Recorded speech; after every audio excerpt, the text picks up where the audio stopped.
What's going on, guys? This is Rob, and if you're enjoying the content that I'm uploading onto my channel, then feel free to subscribe, and you can also offer suggestions on topics and characters and storylines and whatnot that we can have discussions on later on in this channel. So as we continue our discussions on All New, All Different Marvel, what I want to do here is I want to talk about All New, All Different Silver Surfer. Now again, much like the rest of Marvel's lineup from before Secret Wars, Silver Surfer just kind of continues on. But Dan Slott's handling of Silver Surfer was actually designed to sort of create this secret origin that nobody really knew about in terms of the background aspect of Shalla-Bal, as well as Norrin Radd himself. Now, with regards to him sacrificing his life in order to become the Herald of Galactus, that all pretty much stays the same. But when it came to Norrin Radd, and when it came to, Zinla as a planet, there were a lot of things that we didn't know. And so Dan Slott basically expands on this. Now, one of the things that we initially do is we pick up with the father of a girl named Dawn Greenwood, along with her sister, who's waiting on Dawn's return. Now, with the character of Dawn Greenwood, she was a creation strictly by Dan Slott as a way to basically test the waters with a love interest of Silver Surfer, because that's really been the bane of his existence. Ever since he became the Silver Surfer, ever since Norrin Radd left his life behind, and ever since Shalla-Bal was believed to have been dead, the idea was that he always had a mishmash of women in his life, especially Alicia Masters, who will actually play a role in the story, but it was never really anything long-lasting. Dawn Greenwood was designed to be that way, and the way that Dan Slott did this is he created a new cosmic entity called the Queen of Nevers. When it comes to wishes in the realm of Marvel Comics, wishes are really just nonsense. They never really had any validity. The only time wishes ever really mattered is when you had something like the Cosmic Cube, which was basically a wishing box, and whatever it is that you wanted to do, as long as you had the Cosmic Cube, would come to fruition even if it defied the laws of physics. But with Dawn Greenwood and the creation of the Queen of Nevers came a realm called the dimension or the realm of shouldn't be, never be, or never be, shouldn't be, or something like that. But it was basically where all possibilities exist. And it's really metaphorical, but it was basically Dan Slott saying, here is a character named Dawn Greenwood. She basically wished for a life of excitement. She ended up wishing on what she thought was a star. It turned out to be the Silver Surfer. At the same time, the Silver Surfer had this premonition that he was going to encounter a woman who was the most important woman in the universe, and ultimately it led to him encountering Dawn Greenwood. Now, following this, of course, Dawn was taken by the Queen of Nevers, and it ran into this really, really weird story arc that was really just designed to both introduce Dawn as well as provide us or segue into the last days of Silver Surfer, leading to the collapse of the multiverse. But with the Secret Wars launch, we basically just pick up with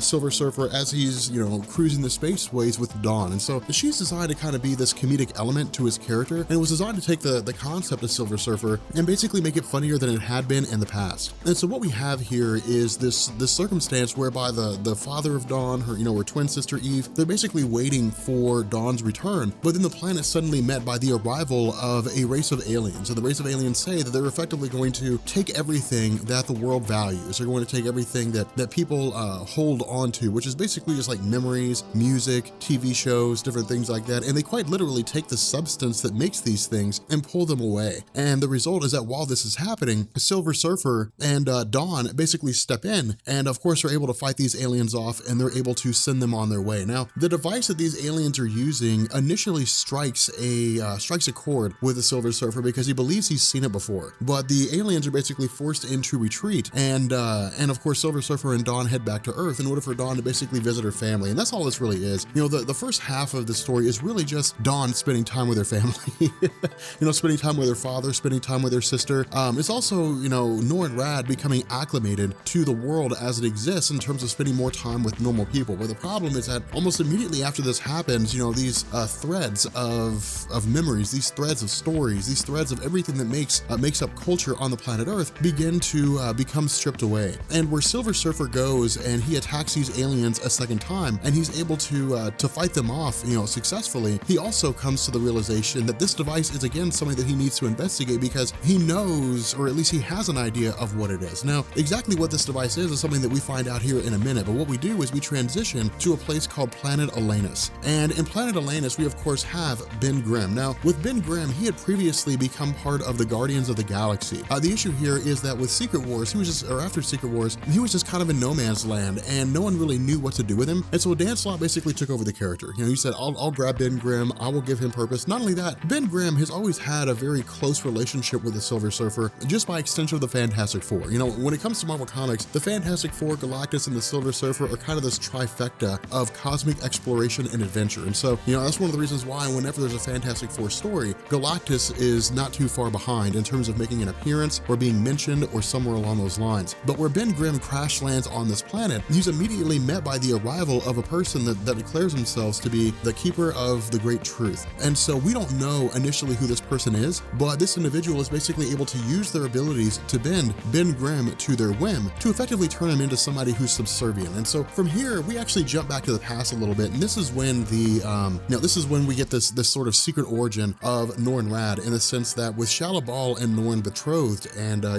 preparing themselves to be married, the other half of this is that Norrin Radd and Shalla-Bal both seek, or at least Norrin Radd does, he seeks adventure, he seeks life outside of Zen-La. And so where he initially tells Shalla-Bal, we should take one of these jets and we should leave, this ties into the nature of his character, but they're also met by the arrival of the Keeper of the Great Truth. Now, to sidetrack here for a second, or I guess it's not really a sidetrack, with the Keeper of the Great Truth, what he really says here with Norrin Radd, and he just basically fills in what it was that I was going to say a second ago, is that there was a point whereby the people of Zen-La had experienced war and conflict, much like what we experience here on Earth. But over the course of their existence, they had, explored out to the stars. They had basically discovered everything there was to discover, and the result was that they retreated back into themselves, and ultimately it started to lead to the downfall of Zen-La, to the point where it really became a question of, can they function adequately? Can they really even exist on a fundamental level, or have they lost what it was that passes for human with regards to, how they view all things in existence? And so ultimately, the Keeper of the Great Truth is essentially this keeper of all knowledge. If you guys ever read The Giver by Lois Lowry, I think it was, who put that together,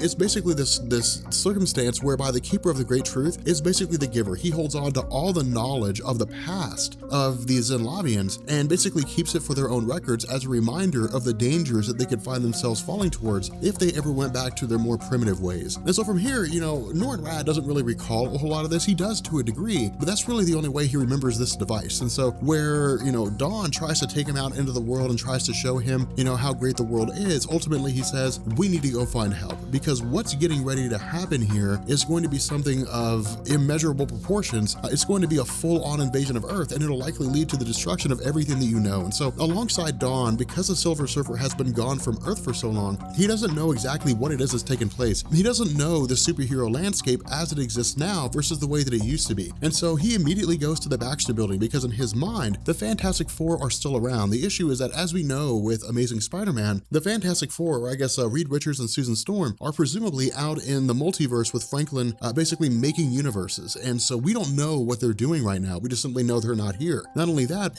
Peter Parker had basically bought the Baxter Building and turned it into a giant monument to wait for the Fantastic Four's return. So we know they'll come back at some point in time. We simply just don't really know when. But because of the fact that Silver Surfer's met with this, he immediately says, okay, well then let's go find, whoever else we can. And he immediately goes to visit Alicia Masters. Now this is where things get kind of funny, because for Dawn, she always viewed herself as this, one significant person in the life of Silver Surfer, in the sense that he had taken her on his board and he had shown her all kinds of things in the universe. And for her, it was a very personal, a very intimate, and a very amazing experience. But when they get to the realm of Alicia Masters, Dawn basically learns that all the stuff that the Silver Surfer's done, he's already done for Alicia.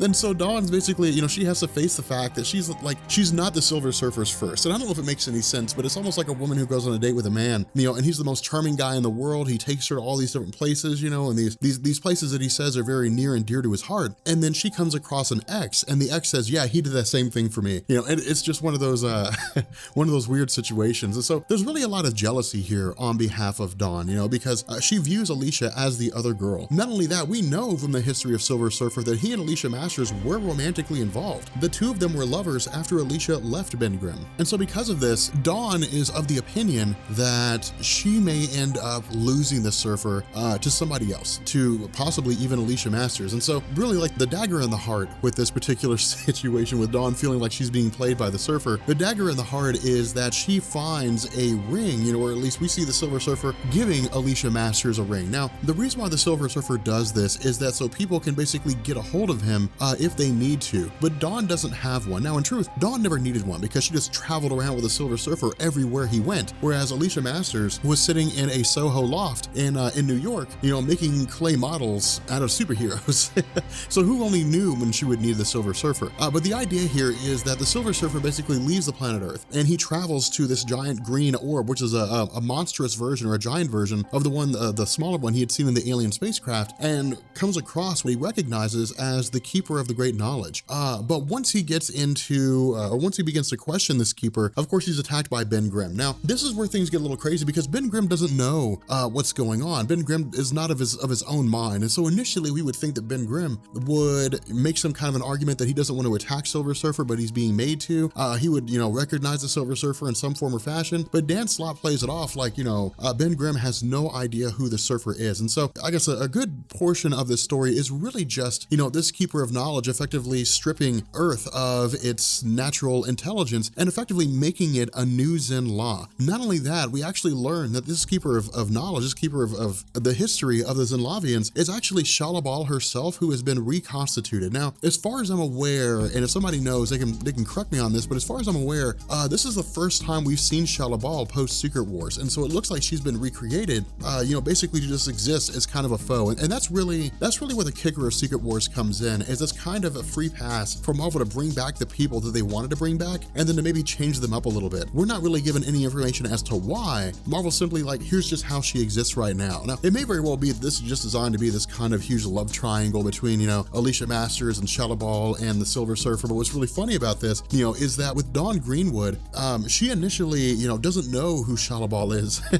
And of course, when Shalabal says, either you side with us on Zen Law in making Earth a new Zen Law, or you stand against us and you're considered a traitor, of course he ends up siding with Earth. But while Dawn is spending time with Alicia Masters, Alicia also recognizes who Shalabal is. Now, a lot of this is due to the fact that, Alicia, there was a point whereby she spent a lot of time in space. And so she was with Silver Surfer when he came across the different iterations of Mantis. After her death, he was, she was with the Silver Surfer when he introduced her to Shalabal, who was his former love interest, his former bride-to-be. And so Alicia knows a lot about Silver Surfer's past because the two of them have been very, very close. But Dawn doesn't know any of this because the Silver Surfer never told her. And for Dawn, this is really kind of like a violation of trust. She really feels like if she was that close to the Silver Surfer, the Surfer should have told her all these different things. And so ultimately Dawn ends up, telling all these people in the world, look, join me, become part of Zen Law, and I promise you all your ills will be fixed. Those of you who are sick will be healed or will be cured. Those of you who are physically deformed will receive the ability to reverse these deformations. Your life will effectively go back to the way it was, or it'll go back to some measure of perfection. Not only that, we also have Dawn learning that Shalabal was the former betrothed, the former wife-to-be of Silver Surfer. And so again, this is really all just too much for her to take in, and she's very overwhelmed by the situation. But ultimately, Alicia Masters assuages her. Alicia Masters says, hey, look, I don't need to see the Silver Surfer to be able to hear his voice, to listen how he talks, to hear how he talks about you, to know that he loves you. And so this is really just Dan Slott confirming for us that the Silver Surfer absolutely loves Dawn. Now, with the Silver Surfer, he's not really emotionless so much as he's not really human in terms of his emotions. And so we wouldn't really see him acting out what he considers to be affection or love in the traditional sense. But insofar as the Silver Surfer is capable of love, he definitely loves Dawn Greenwood. And so, of course, while New York itself is being attacked, the question is, well, where would the superheroes be? Where would the Avengers, where would all these heroes be in a massive cataclysm like this? And the question is answered almost immediately. Now, because of the fact that the Silver Surfer has cosmic powers, he's basically able to eliminate those from the influence of Shalabal only insofar as his ability to make contact with him. And so what he does is he effectively puts a ring on Ben Grimm once Shalabal's distraction is given to the Avengers, and Ben Grimm's essentially free of her control, even if only for a momentary second. And so after giving Ben Grimm a ring, he, alongside the rest of the Avengers, essentially fight off, all these foes of Shalabal. Now, some of these foes are aliens from other places, but some of these foes are also human who have sworn allegiance to Shalabal and will fight for her to the death. It really shows you how fast things turned with regards to her trying to conquer Earth. But ultimately, we of course have the Silver Surfer destroying this massive construct, which ultimately leads to Shalabal basically saying, you're the absolute traitor. You have betrayed our race, and there's only one penalty that can be served for betraying our race. Now, our initial thought, or at least my initial thought, was, oh my God, she's going to try try to kill the Silver Surfer, but she simply said, no, we turn our back on you. It's basically this thing where she says, you have betrayed Zen Law, and the only real punishment we can give you is we're not going to like you anymore. And so they just don't talk to Silver Surfer anymore. And that's it. He's considered an outcast by everybody who's on Zen Law. And so ultimately, as the story starts to wrap up, we essentially have, the Avengers, doing what they can to face off against the remnant forces of Shalabal. But ultimately, there's really nothing left, in the sense of the fact that Silver Surfer sides with Dawn Greenwood. He says, of course, yes, I care about you. He says she'll always be a significant member of his life. But aside from that, it's really just a Silver Surfer just sort of exploring the world, learning more about how the world works, getting a better understanding of humanity. Now, the kicker about this is these are things that Silver Surfer has already done. And so I'm not really sure what direction it is that Dan Slott's going with here, just because of the fact that, after Silver Surfer was confined to Earth during the original Galactus saga way back in the 1960s or 70s, I think it was, his first run in Marvel Comics, his first volume of Marvel Comics was literally him learning about humanity. So it's not like he's really learning anything here that he didn't know before. But what we also have is Dan Slott effectively tapping into some of the pre-Secret Wars history and bringing back Nick Fury. Now, this will also be something that we talk about in The Unworthy Thor. Now, for those of you guys who didn't read, who didn't know about who didn't know about Original Sin prior to Secret Wars, Nick Fury had killed the Watcher. And in return, Nick Fury was basically confined or doomed to take the Watcher's place by being chained to the moon. And he was forced to simply just watch all things in existence. And so this is really just Dan Slott saying, yes, Nick Fury is still here. Nick Fury is still around. He will be around. Now, in terms of how he's presented here, it's designed to be comedic. In terms of how Jason Aaron writes him, he's a lot more badass. And in all honesty, I really prefer what it is that Jason Aaron, or at least how Jason Aaron writes the Mighty Thor and how he writes Nick Fury. But ultimately, this is really just, Nick Fury telling Silver Surfer, your place is on Earth. You don't really have a home. You're not a herald to Galactus. You're just a man just kind of floating out of space. You have a woman back home who loves you. You need to go see her. You need to go to that woman and you need to spend time with her. And that's what Surfer does. He effectively goes back and he ends up just spending time, with Dawn Greenwood. And the story really just kind of gets left from there. He actually takes her to go visit her mom, and that of course leads into the story arc itself. But the only reason why I want to throw this out here, this isn't a story I would normally do just because I thought it was okay. But the only reason why I threw this out here is because I also want to make sure you guys recognize that yes, the Silver Surfer's back. The Silver Surfer is still